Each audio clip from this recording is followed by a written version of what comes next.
Hello বন্ধুরা, এখন প্রায় 9:19 বাজে। তো আজকে টিচার্স ডে 5 সেপ্টেম্বর। তো আজকেই আমরা গনুকে আনতে যাচ্ছি। তো গনুকে আনতে যাচ্ছি হচ্ছে সুচা রয়েছে আর ভাই রয়েছে, আমরা এই তিনজনে মিলেই আনতে যাচ্ছি।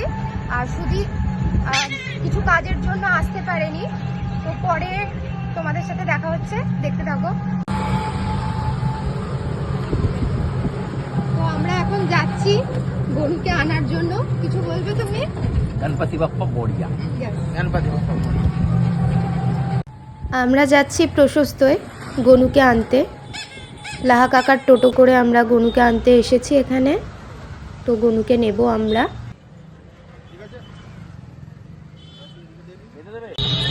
তো গনুকে নেওয়া আমাদের হয়ে গেছে।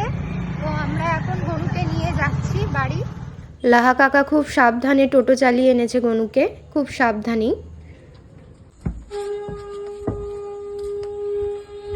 বাড়িতে যখন গনুর প্রবেশ হলো তখন আমাদের বাড়িতে উপস্থিত ছিল ঠাকুর মশাই, সুব্রত কাকু এবং আমাদের মোনা কাকা প্রিয়। আর বাড়িতে একটা আনন্দের পরিবেশ তৈরি হয়েছিল। যেখানে গনু থাকবে সেখানে তো আনন্দ হবেই। তো সব শেষে বলে রাখি, গণপতি বাপ্পা মোরিয়া, গনু এলো আমাদের ঘরে।